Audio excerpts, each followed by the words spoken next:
എല്ലാവർക്കും നമസ്കാരം, welcome to my channel. അപ്പോൾ നമ്മൾ ഇന്നത്തെ യാത്ര എന്ന് പറയുന്നത് നമ്മൾ ഗംഗോത്രിയിൽ നിന്ന് നേരെ തിരിച്ച് കേദാർനാഥിലേക്ക് കേട്ടോ.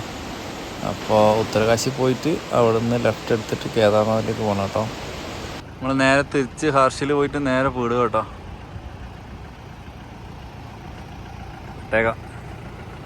മഴയാണ്, അപ്പോൾ രാത്രിയാകുന്നതിനും വേഗം പിടിക്കാം. പോകുന്ന വഴികളെല്ലാം ഇതേപോലെ കേട്ടോ, നല്ല വെള്ളച്ചാട്ടങ്ങളും മലകളും പ്രകൃതി സൗന്ദര്യം എന്ന് പറഞ്ഞാൽ നിറച്ചുണ്ട് ഈ ഉത്തരാഖണ്ഡിൽ. നമ്മളിപ്പോൾ ഉള്ള സമയം മഴയായതുകൊണ്ടാണ്, മറിച്ച് തണുപ്പുള്ള കാലമാണെങ്കിൽ ഫുള്ള് ഐസായിരിക്കും കേട്ടോ. അടിപൊളിയാണ്.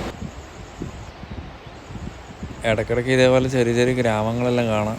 കുറച്ച് വീടുകളുണ്ടാവും ഈ മലേൻ്റെ അതൊക്കെയല്ലോ, പക്ഷെ അവരുടെ എന്ത് ഒരു സേഫ്റ്റി ഇല്ല ശരിക്കും. മലയൊക്കെ ഏത് നിമിഷം ഇടിയെന്നുള്ള രീതിയിലാണ്. അങ്ങനെയൊക്കെ അവരത് ജീവിച്ച് പോകുന്നുണ്ട് കേട്ടോ.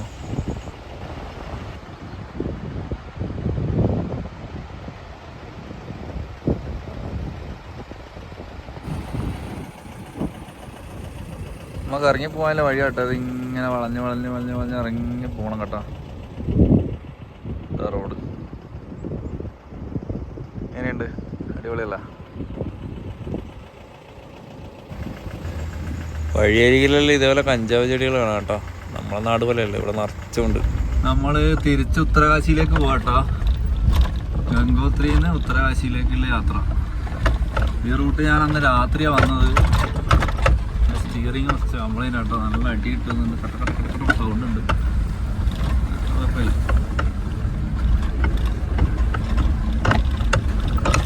നല്ല മഴയാണ്,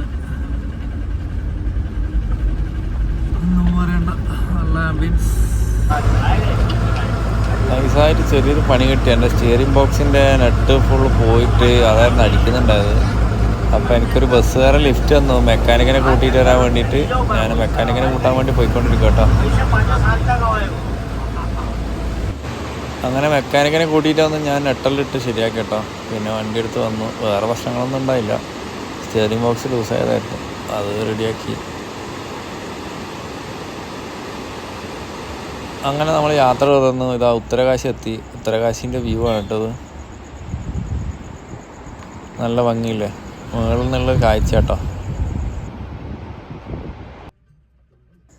ഉത്തരകാശിയിൽ നിന്ന് കേദാർനാഥേക്കുള്ള യാത്ര എന്ന് പറഞ്ഞാൽ ഇതേപോലെയാണ് കേട്ടോ. രാത്രിയാണ് കുറച്ച് ഞാൻ ഓടിയത്. ആൾക്കാരൊന്നും ഉണ്ടായില്ല, വളരെ ആൾക്കാരില്ലാത്തൊരു പ്രദേശമാണ്. പിന്നെ പാറയ്ക്കിടയിലെ ചാൻസ് വളരെ കൂടുതൽ. അങ്ങനെ ഒരു പേടിപ്പിക്കുന്ന റോഡായിരുന്നു കേട്ടോ. അങ്ങനെ നല്ല മഴയുണ്ടായിരുന്നു, നല്ല കോടയുണ്ടായിരുന്നു. ഇതാണ് അവസ്ഥ. രാത്രിയെല്ലാം കണ്ണ് കാണൂല, അമ്മാതിരി കോടയായിരുന്നു. കാരണം ഏതോ ഒരു ഫോറസ്റ്റാണ്, ഒന്നും കാണുന്നുണ്ടല്ലോ കേട്ടോ. ഞാൻ കഷ്ടപ്പെട്ട് ഫോഗ് ലാമ്പ് ഇല്ലെങ്കിൽ ഞാൻ പെട്ടുപോയനെ.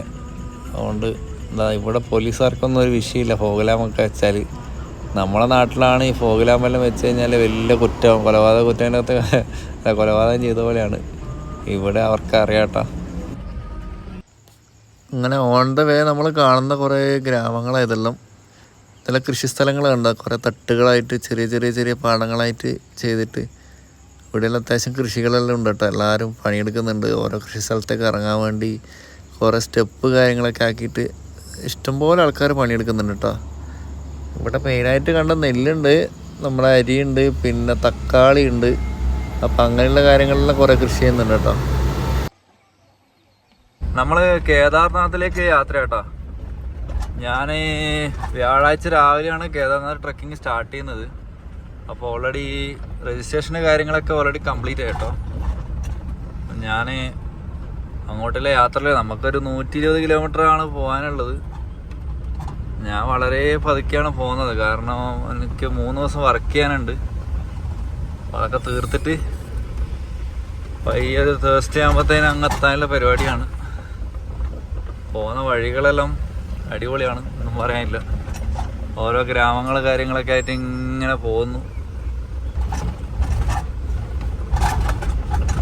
റോഡ് ഫുള്ള് നല്ല ശുദ്ധമായ വെള്ളം കേട്ടോ. ഈ പാറയിൽ നിന്ന് വരുന്ന കുറേ ഉറവയുണ്ട്, ഉറവകൾ ഇഷ്ടം പോലെ ഉണ്ട്. അതുകൊണ്ട് വെള്ളത്തിനൊന്നും ഇവിടെ ക്ഷാമേ ഇല്ല കേട്ടോ. നല്ല ഇഷ്ടംപോലെ വെള്ളങ്ങളുണ്ട്. പിന്നെ ഫുഡ് കഴിക്കാനാണെങ്കിൽ കടകളുടെ ഏറുകളിയാണ്. നാട്ടുകാരെല്ലാം ഇങ്ങനെ നോക്കട്ടെ കേല് വണ്ടി കാണുമ്പോൾ. കുറേ ആൾക്കാർ വിചാരം കേല് കൊൽക്കത്തയാണോ. കുറേ ആൾക്കാർ ചോദിക്കും കൊൽക്കത്തയാണോ. ഞാൻ പറയില്ല, കേരളമാണ്. കൊൽക്കത്ത ശരിക്കും WV അല്ലേ, വെസ്റ്റ് ബംഗാൾ. നോക്കിയിട്ട് എന്ത് രസമാണെന്ന് നോക്കിയാൽ. സ്ഥലങ്ങളെല്ലാം കാണാൻ ഭയങ്കര രസമാണ് കാണാൻ. എന്ത് ഭംഗിയാ നോക്കി. ഉത്തരാഖണ്ഡിലെ സ്ഥലങ്ങളൊക്കെ ഒരു രക്ഷയില്ലാത്ത സ്ഥലം കേട്ടോ.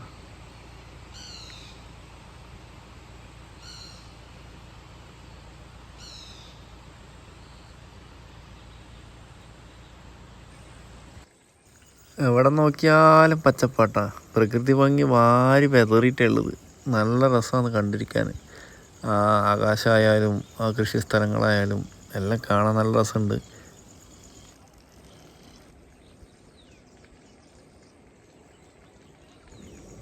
ഇവിടെ നമുക്ക് ചെറിയ ചെറിയ ഗ്രാമങ്ങളെല്ലാം കാണാം കേട്ടോ. കുറച്ച് ഫാമിലീസേ ഉള്ളൂ, പക്ഷെ ഒരു ചെറിയ ഗ്രാമമാണ്. വൈകുന്നേരം ആകുമ്പോൾ പണിയെല്ലാം കഴിഞ്ഞ് മറ്റേ കലപ്പയെല്ലാം പിടിച്ചിട്ട് പോകുന്ന കാഴ്ചകളാട്ടോ. എന്ത് രസമാന്ന് നോക്കിയേ. എനിക്ക് വയ്യ. ഉത്തരാഖണ്ഡ് അങ്ങ് ഇഷ്ടപ്പെട്ടു പോയി.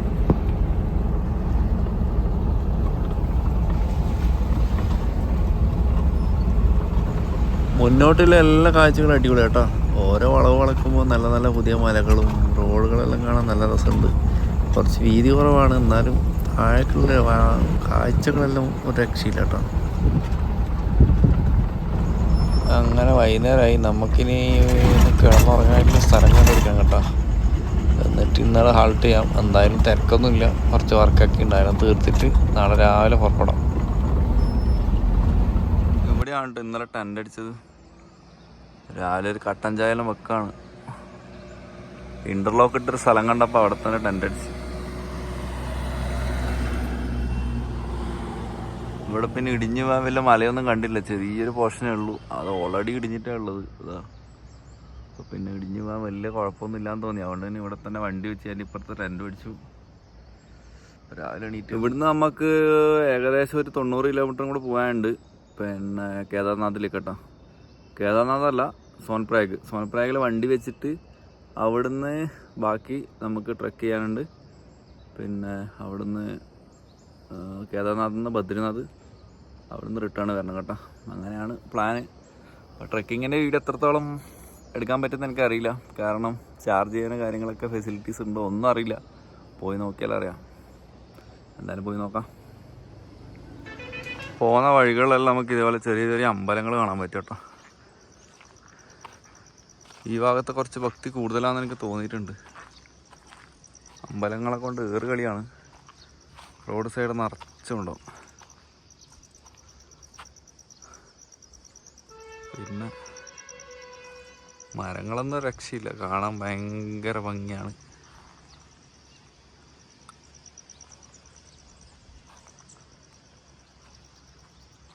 അങ്ങനെ ഒരു കട്ടൻ ചായയെല്ലാം വെച്ച് പിടിച്ച് പിന്നെ നമ്മൾ യാത്ര തുടങ്ങി കേട്ടോ. നാളെയും കൂടെ പണിയെടുക്കാനുണ്ട്. നാളെ കഴിഞ്ഞ് കഴിഞ്ഞാൽ കേദാർനാഥ് മറ്റന്നാൾ കയറാനാണ് എൻ്റെ ഇത് കേട്ടോ. ഞാൻ ഓൾറെഡി രജിസ്റ്ററൊക്കെ ചെയ്തിട്ടുണ്ട്. അപ്പോൾ മറ്റന്നാൾ രാവിലെ നമ്മൾ കയറും. ഒരു 3 മണിയാകുമ്പോൾ കയറിയിട്ട് വൈകുന്നേരം ആകുമ്പോൾ ഏകദേശം മുകളിലെത്തുമെന്ന് വിചാരിക്കുന്നു. എന്തായാലും പോയി നോക്കാം. വഴി ഫുള്ള് ഇങ്ങനെയാണ് കേട്ടോ. ഇടയ്ക്ക് കുറേ കല്ലെല്ലാം വീണിട്ടുണ്ടാവും, കല്ലെല്ലാം വീഴുന്നുണ്ടാവും. എന്നാലും കാണാൻ ഭയങ്കര സുന്ദരമാണ്. രക്ഷയില്ലാത്ത വഴിയാണ്. ഇനിയിപ്പോൾ നാഷണൽ ഹൈവേ എത്തും. കുറച്ചുകൂടെ കഴിഞ്ഞാൽ നാഷണൽ ഹൈവേ എത്തും. പിന്നെ നല്ല റോഡാണെന്ന് പറയപ്പെടുന്നത്. ഇതുണ്ടോ പാറ കല്ല് വീണിട്ടുണ്ടോ. ഇങ്ങനെ കല്ല് വീണുകൊണ്ടേ ഇരിക്കും കേട്ടോ. അത് ഭാഗ്യമില്ലോണ്ട് നെഞ്ചത്ത് തന്നെ വീഴും, പറഞ്ഞിട്ട് കാര്യമില്ല. 2 ദിവസം മുന്നേ 2 ബൈക്കേഴ്സ് മരിച്ചു പാറ വീണിട്ട്. ഇന്നലെ കുറച്ച് തുണികളൊക്കെ ഇങ്ങനെയായിരുന്നു. ഞാൻ അതെല്ലാം കൂടി ഉണങ്ങാൻ പിരിച്ചിട്ടിട്ട് ഇങ്ങനെ വെയിറ്റ് ചെയ്യട്ടാ. കുറച്ച് പാറയെല്ലാം ഉണ്ട്. അപ്പോൾ പാറയെല്ലാം അങ്ങ് നേരത്തെ ഇങ്ങോട്ട് ഇട്ട് ഉണങ്ങട്ടെ. ഒരു നല്ല വ്യൂ നോക്കിയേ, എന്ത് രസമാണ്. പച്ചപ്പ്, അതിൻ്റെ ഇടയ്ക്ക് കൂടി ഒരു ചെറിയൊരു തോടും കാര്യങ്ങളൊക്കെ ആയിട്ട്.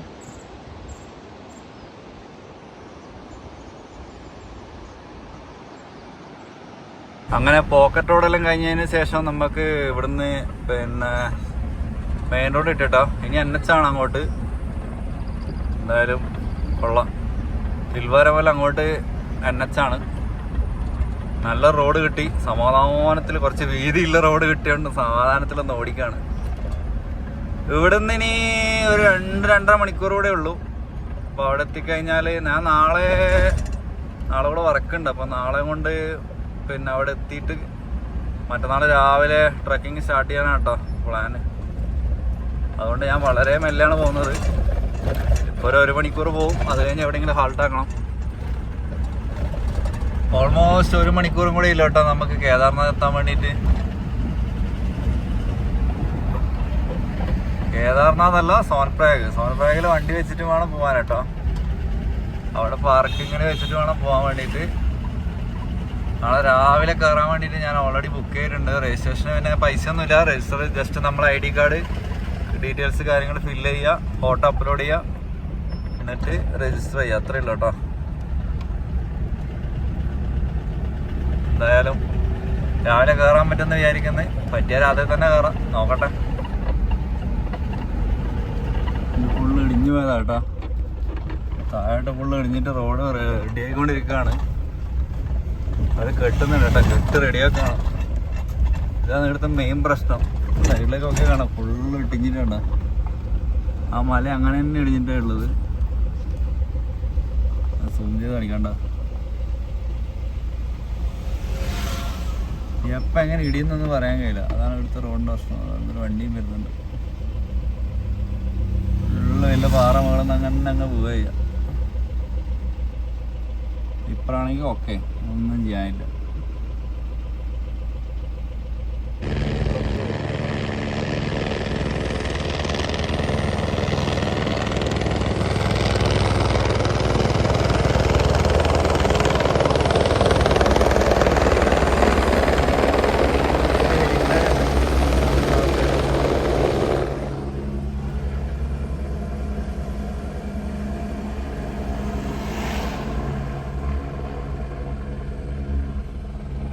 ഇവിടുന്ന് 3 ഓപ്ഷനില്ല നമുക്ക് കേദാർനാഥ് കയറാൻ കേട്ടോ. ഒന്നെങ്കിൽ നടന്ന് കയറുക, ഇല്ലെങ്കിൽ ഹെലികോപ്റ്റർ, ഇല്ലെങ്കിൽ കുതിര. ഇതിലേതെങ്കിലും ഒന്ന് ചൂസ് ചെയ്യണം. ഞാൻ എന്തായാലും നടന്നിട്ടാണ് പോകുന്നത്. നമ്മളിപ്പോൾ ഗൗരികുണ്ടിലില്ല കേട്ടോ. ഇവിടുന്ന് ജസ്റ്റ് കുറച്ച് പണിയുണ്ടായിരുന്നു, അതിന് തീർത്തു. ഇനിയിപ്പം മെല്ലെ ഞാൻ കുറച്ച് മുമ്പിലോട്ട് പോയിട്ട് വണ്ടി പാർക്ക് ചെയ്യാനുള്ള സെറ്റപ്പ് നോക്കണം. നമ്മളങ്ങനെ സോൻപ്രയാഗ് എത്തി കേട്ടോ. അതാ വണ്ടിയുടെ പാർക്ക് ചെയ്തിട്ടുണ്ട്. നല്ലൊരു പാർക്കിംഗ് ഏരിയ ഉണ്ട് കേട്ടോ. 2 ദിവസത്തേക്ക് 400 രൂപ കൊടുത്തത് പാർക്കിങ്ങിന്. എന്നാലും കുഴപ്പമില്ല, കാരണം വണ്ടിയുടെ സേഫ് ആയിരിക്കും. പുറത്ത് വെച്ചിട്ട് നമുക്ക് അങ്ങനെ പോകാൻ പറ്റില്ല. കാരണം ഇവിടുത്തെ സിറ്റുവേഷൻ അല്ല, ഏത് നിമിഷം മണ്ണലിടിഞ്ഞ് പോകാമെന്ന് പറയാൻ പറ്റില്ല. അപ്പോൾ വണ്ടി റോഡ് സൈഡിലൊന്നും വെക്കാൻ എനിക്ക് തന്നെ ഒരു മനസ്സ് വരുന്നില്ല. അപ്പോൾ എന്തായാലും ഒരു അടിപൊളി ഒരു പാർക്കിംഗ് പ്ലേസ് കിട്ടി, അവിടെ വെച്ചിട്ടുണ്ട്. ഓക്കെ, നമ്മളെ വണ്ടി മാത്രമേ ഉള്ളൂ. ഇത്ര ചളിയെന്ന് തോന്നും. ഞാനൊന്ന് ATM പോയി കുറച്ച് പൈസ എടുത്ത് വെക്കാം. രാവിലെ ട്രക്കിങ് സ്റ്റാർട്ട് ചെയ്യാൻ വേണ്ടിയിട്ടാണ് എൻ്റെ പ്ലാൻ കേട്ടോ. ഇതാണ് കേട്ടോ ഇവിടുത്തെ മാർക്കറ്റ്. ഇവിടെ വേണമെങ്കിൽ ക്ലോക്ക് റൂം കാര്യങ്ങളൊക്കെ ഉണ്ട്. പിന്നെ നമുക്ക് നടക്കാനുള്ള വടി, ഡ്രസ്സ് കാര്യങ്ങൾ അങ്ങനെ എന്തെങ്കിലുമൊക്കെ വേണമെങ്കിൽ വാങ്ങാം കേട്ടോ. ഞാനൊന്നും വാങ്ങുന്നൊന്നുമില്ല. ഞാൻ വടിയൊന്നും ഇല്ലാണ്ട് ഇത്രയും കാലം ട്രക്ക് ചെയ്ത്. അപ്പം അങ്ങനെ തന്നെ ഞാൻ എന്തായാലും പോകുന്നു. അങ്ങനെ ഇത്രയൊക്കെയാണ് സോൻപ്രയാഗിലെ കാഴ്ചകൾ. ഈ കുതിരകളെല്ലാം മറ്റേ മല കയറിയിട്ട് തിരിച്ച് വരുന്നത് കേട്ടോ. നിങ്ങളെല്ലാം തിരിച്ച് ഷെഡിലേക്ക് കൊണ്ടുപോകുന്നുണ്ട്. എന്തായാലും നാളെ രാവിലെ നമ്മൾ യാത്ര തുടരുന്നതാണ്. അപ്പോൾ അതിൻ്റെ കാഴ്ചകളുമായിട്ട് അടുത്ത വീഡിയോയിൽ കാണാം. ഓക്കെ, അപ്പോൾ എല്ലാവർക്കും thank you for watching. By.